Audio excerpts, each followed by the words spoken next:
Olá pessoal, então vamos seguir aqui nossa segunda aula de banco de dados. Hoje iremos ver alguns pontos principais que será abordado em apenas dois tópicos. Primeiro tópico, dados e tipos.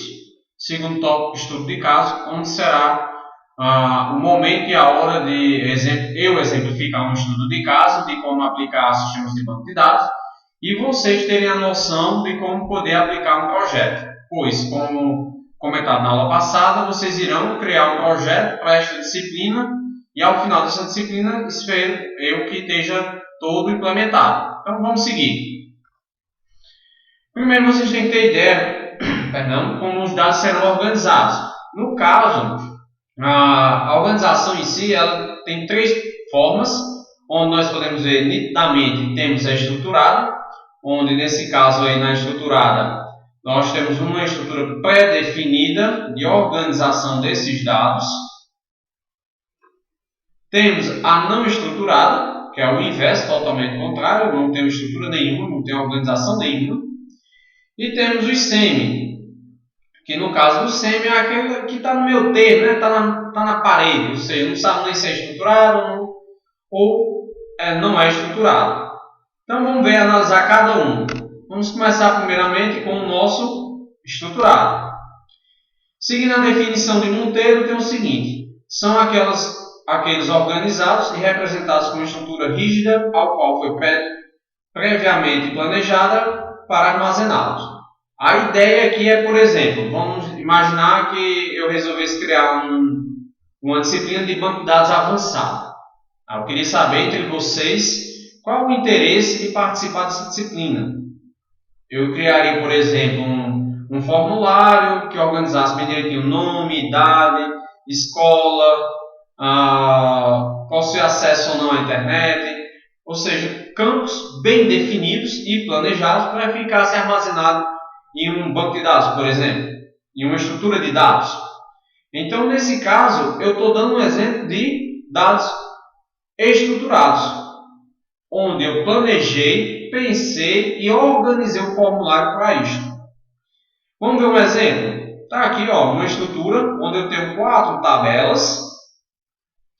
Se vocês perceberem, as tabelas já estão pré-definidas as colunas, que são isso aqui, onde irão armazenar cada tipo de dado. Olha aqui o exemplo, vamos dizer, dessas duas tabelas que estão mais preenchidas, as outras nem tanto. Então vamos lá. Eu tenho aqui as IDs das pessoas e os nomes. Então estou definindo um ID que provavelmente a gente já pode tirar por conclusão que é um espaço reservado para números. E temos um nome, que é um espaço reservado para texto. Então já é tudo organizado e pré-definido. É um exemplo de dados estruturados, no caso do banco de dados, as tabelas do banco de dados. Um outro tipo, o não estruturado, que são dados guardados em uma estrutura flexível ou sem estrutura. Como assim? Imagine, por exemplo, a rede social. Na rede social, lá no seu Insta, no seu Facebook, ou alguém que use Twitter, vai.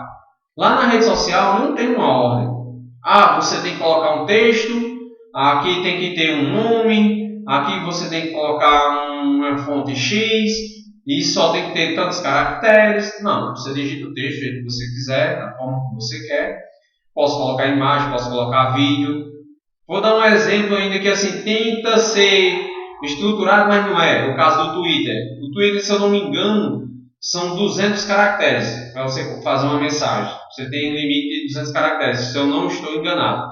Eu estou dizendo isso porque eu não sou usuário de Twitter, né? Não faço uso do Twitter. Mas tem um limite, eu lembro que tem um limite, é 200, 250 caracteres. Imaginemos aí, apesar de ter essa estrutura pré-definida, mas eu posso colocar qualquer caractere, não tem importância se vai ser pouco ou maior, mas fica naquilo. Então não tem uma estrutura, não tem uma forma de organizar. É a mesma ideia, por exemplo, você digitar um texto. Eu vou digitar o meu trabalho da disciplina de banco de dados para custar. Abro o Word, por exemplo. Vou lá, abro o Word e começo a digitar. Boto texto, boto imagem, boto figurinha, que tem no próprio Word para inserir. E assim vai. Então não tem uma estrutura pré-definida. Não tem, por exemplo, eu dizer qual é o tamanho do parágrafo, você cria a sua vontade. Então, são dados não estruturados. Aqui o nosso exemplo, algumas redes sociais que eu trouxe para vocês, que, como eu citei, o exemplo de rede social é de dados não estruturados. Aqui eu trouxe algumas situações para a gente analisar e ver a diferença entre dados estruturados e não estruturados. Imagina uma situação.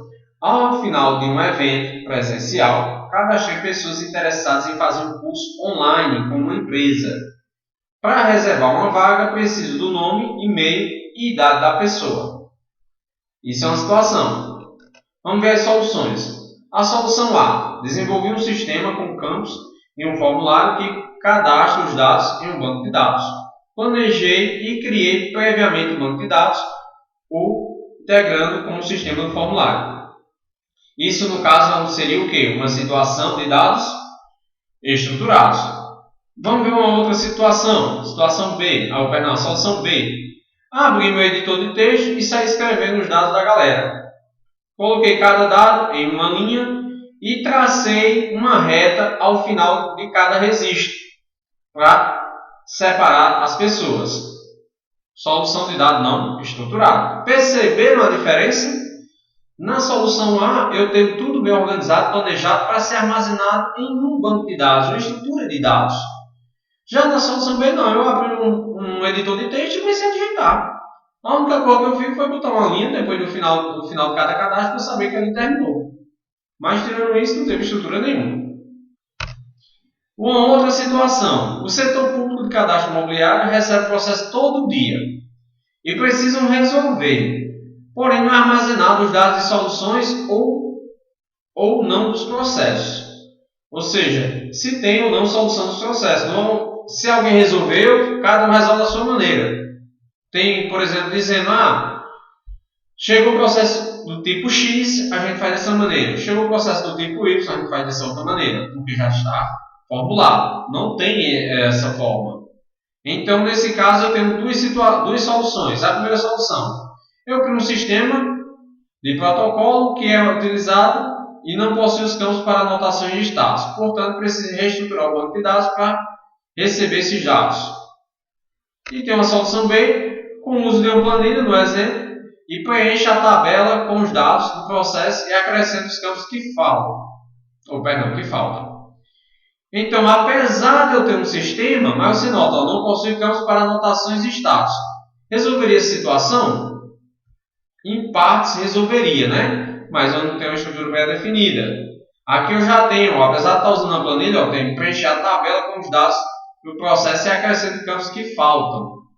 Então, nesse caso aqui, eu tenho já um tipo de estrutura para organizar. Então, nem sempre, por estar usando um sistema, eu vou conseguir fazer uma solução estruturada. Pode acontecer, não tem campos para anotações, status. Preciso estar estruturando o banco de dados para receber esses dados. Aqui eu estou modificando. Eu posso até dizer que poderia ser uma solução estruturada. Porém, aqui está faltando o quê? Faltou o devido planejamento, a organização anterior para que eu deixasse tudo bacana. Então vamos lá, falta o nosso último tópico, não é, pessoal? Não canse não. Vamos ver aqui, semi-estruturados. Semi-estruturado, vamos dizer assim, é o meio termo que está em cima do muro. Nem sabe se é estruturado, nem sabe se é não estruturado. Mas são dados que apresentam organização heterogênea e distinção fraca. Para quem não conhece, eu trouxe o exemplo aqui do XML. Vou comentar em cima do XML. O que é um XML? É uma forma de organização dos dados, porém de uma forma não tão estruturada, mas também nem tão bagunçada, que é o caso dos não estruturados. Onde eu crio tags, que são amarrações, onde eu digo, nessas tags eu coloco o nome, a idade, porém ele não é estruturado porque armazenando em um arquivo XML, eu posso criar a estrutura que eu quiser, no momento que eu quiser. Então, não é tão bem definido, certo? Não é tão bem definido. Então, é por isso que eu não posso dizer que ele é estruturado.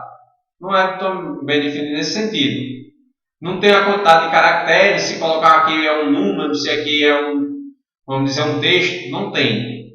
Então, ele não é totalmente estruturado por causa disso. Não tem essa definição. E também não é tão, vamos dizer, bagunçado, porque tem as tags para organizar. Então, nesse caso, a gente pode dizer que é um semi-estruturado, pois não possui, vamos dizer, uma organização pré-definida, mas também não é os dados não são soltos. Aí o exemplo XML, ó, se nós percebermos aqui, eu tenho, por exemplo, ó, eu tenho uma tag, aqui é um quiz, né? Eu colocou como quiz. Eu tenho uma tag questão, a tag são essas amarrações aqui, que ela começa aqui e termina nesse ponto. Como é que eu sei que termina? Devido a essa barra aqui. E aqui eu tenho uma resposta que começa aqui e termina aqui.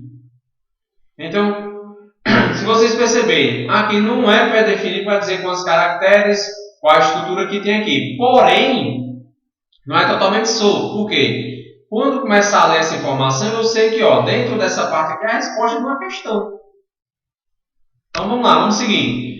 Resumidamente, vamos botar na nossa cabeça o quê? Que dados estruturados, exemplo de banco de dados, né? O exemplo de banco de dados, possui estrutura rígida, projetada previamente para representação homogênea. Cada campo de dados tem um formato bem definido. O formato é um padrão aceito pelo campo. E dados de um mesmo registro possuem relações entre eles, que é um detalhe até que eu esqueci de mencionar. Eu não coloco qualquer tipo de dado, tem que ter relação entre eles. Aquela questão de colocar nome, idade, local que estuda, nesse caso aí, no formulário, está tudo relacionado a uma pessoa, então tem uma relação. O registro possui valores diferentes, mas mesmos atributos. Atributos ou campos são definidos por um esquema. Antes você tem um esquema, certo? Vamos para os não estruturados, que é o exemplo que eu citei. Textos, arquivos, redes sociais, aí vai. É sem estrutura ou com estrutura mínima de arquivo. E aqui eu trouxe um detalhe que é uma coisa bem relevante. Ou seja, mais de 80% do conteúdo gerado é não estruturado. Os dados semi-estruturados, nós temos aqui o XML, o JSON, RDF, OWL, e aqui são alguns exemplos. Estrutura flexível, representação heterogênea. Cada campo de dados tem uma estrutura, mas não existe uma imposição de formato. Lembra que eu disse a vocês que não tem a questão de dizer aqui é um número, aqui tem que ter não sei quantos caracteres, não tem. O esquema é criado com a definição de elementos internos dos arquivos nossos, legíveis para seres humanos.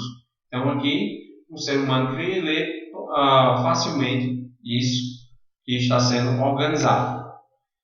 Temos uns conceitos importantes, que é a parte de modelo de dados, onde esse modelo de dados é um conjunto de conceitos que pode ser usado para descrever um banco de dados. Que aí nesse caso eu tenho 3, que é modelos conceituais, lógicos, físicos. Onde, nesse caso, os conceituais são, vamos dizer, as definições que os usuários têm do mundo. Aí você tem a questão como a identidade, atributo, relacionamento, isso é a ideia que o usuário tem. Os lógicos é quando nós passamos para a organização dentro, vamos dizer, pensando num tipo de banco de dados específico, né? Representa os dados de estrutura de registro, quando a gente já começa a pensar no banco de dados especificamente. E no físico, a gente já pensa como é que ele vai ser armazenado de forma física, ou seja, onde é que vai ser armazenado, em que, vamos dizer, drive é colocado, em que estrutura é colocada. Vamos ao ponto da nossa aula, o nosso clímax. Aqui é o que? É uma situação que eu vou mostrar aqui a vocês a forma como foi solucionado um problema sério que ainda acontece ainda hoje em algumas empresas pequenas, né? As grandes não, já pensam em coisas maiores, então já se preocupa logo com isso quando vai começar. É um sistema de banco de dados. Vamos ao exemplo. Perdão. Exemplificar. Vamos considerar uma indústria hipotética. Consideramos que nessa indústria são executadas 3 funções: as vendas, a produção e as compras. As vendas, esta função concentra as atividades da indústria relativas ao contato com os clientes, como fornecimento de cotações de preço, vendas e informações sobre disponibilidade de produtos. Já a produção, esta função concentra as atividades da indústria relativas à produção propriamente dita e com o planejamento da produção e controle do que foi produzido. Compras. Esta função concentra as atividades da indústria relativa à aquisição de insumos necessários à produção, como cotações de preço junto a fornecedores, compras e acompanhamento do fornecimento. Então, uma empresa que possui 3 setores e não possui um sistema. Então, como é que o setor de vendas sabe se tem produto ou não disponível? Se vai vir produto ou não para a loja. Como é que a produção sabe se tem, vamos dizer, se for calçado? A questão, sabe se tem matéria-prima para produzir aquele calçado? Como é que ela sabe? Então, teoricamente, se for a grosso modo hoje, seria o quê? Ver, por exemplo, pega fulano que vai lá no setor de produção e veja se tem produtos para chegar. Aí a produção, rapaz, eu vou produzir, mas não sei quanto é que eu tenho de, vamos dizer, se for calçado, de couro, de borracha para fazer esse calçado. Então fica complicado aí, né? São situações dessas. Você pode pensar, por exemplo, o cara lá do mercadinho perto lá de casa ainda utiliza a caneta e o caderno para anotar quanto é que ele ganha, quanto é que ele gasta, quanto é que compra de produto, quem é que compra.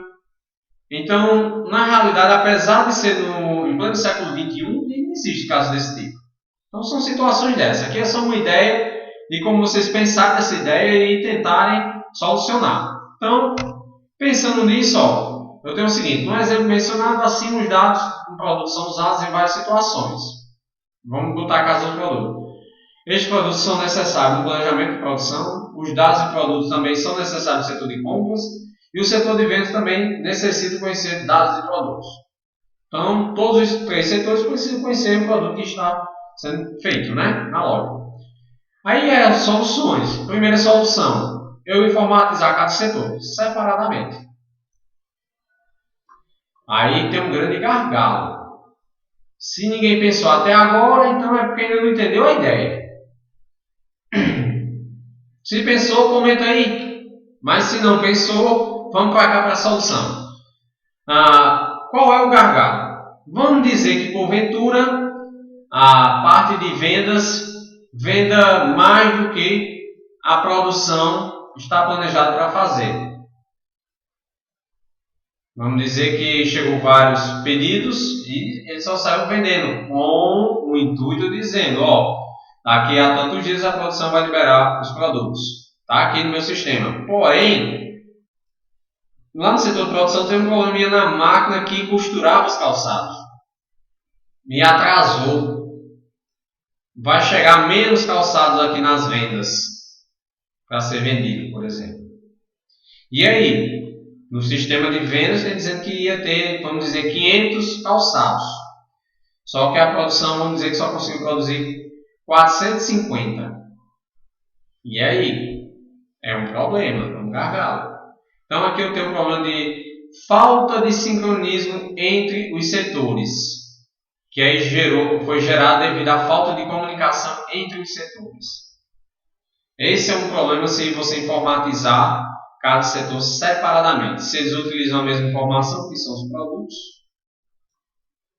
Outra coisa, o preço da venda do produto baseia-se normalmente com o insumo que o setor de compras faz para a empresa. Vamos imaginar que a borracha aumentou o seu valor. Aí vamos lá, a produção fez um produto com a aquisição do produto da borracha nova, então obviamente gastou-se mais para produzir, né? Normalmente o setor de vendas repassaria esse gasto para os consumidores, aumentando o preço. Mas e aí? Se esse setor de vendas não possui esse sincronismo, não saber que comprou uma borracha mais cara, nesse caso, iria ter prejuízo à empresa. Então são problemas que podem surgir por não ter uma comunicação. Então, aqui há alguns problemas que eu citei que eles colocam. Problemas da redundância controlada, redundância não controlada, redundância, lembrando, a duplicidade de informação. Se é controlada, é daquela forma, vamos dizer, cada setor tem a sua. Não é controlada, cada um manipula de sua forma independente e vai dar problema depois. Um outro problema, se você botar separado, tem o problema da redigitação. A mesma informação digitada várias vezes. Imagina aí, alguém digita a informação no banco de dados da produção, outro na vendas e depois no de compras. E aí vai fazendo isso toda vez. Vai dar um trabalho, né? Inconsistência dos dados. vai que porventura, que aí ele fala a sincronia, vai que porventura alguém até digite um valor errado. E aí vai gerar aquela imensa confusão. Solução, temos aqui. Fazemos um único local onde iremos colocar todas as informações. E onde é que vai ser isso? No sistema de banco de dados. Então, todas as informações vão ser colocadas em uma estrutura de banco de dados e todos os setores irão colocar informações e remover informações no mesmo lugar. E assim eu vou evitar a duplicidade, a redundância, vou evitar problemas de redigitação, vou evitar problemas de sincronia e assim vai. Nós só tem melhores. Então, o nosso foco da nossa disciplina vai ser criar essa estrutura de banco de dados para um eventual sistema. Aqui no campus, a gente tinha uma ideia de fazer o quê? Vocês começaram no segundo período um pensamento de um sistema, porém, inicialmente na disciplina de banco de dados, pensar só no banco de dados. E à medida que vocês fossem ver nas outras disciplinas, e assim ia montando o seu sistema. Chegar no quarto período e fazer a defesa. Mas, infelizmente, devido a essa pandemia, vamos focar aqui apenas em um banco de dados fictício. Se vocês conseguirem desenvolver o sistema no decorrer do curso, joinha, beleza? Seria o top. Tá certo? Então, dúvidas, vocês coloquem no comentário da aula e, se possível, lá no comentário do vídeo. Então, até mais, pessoal. Estou aqui à disposição de vocês.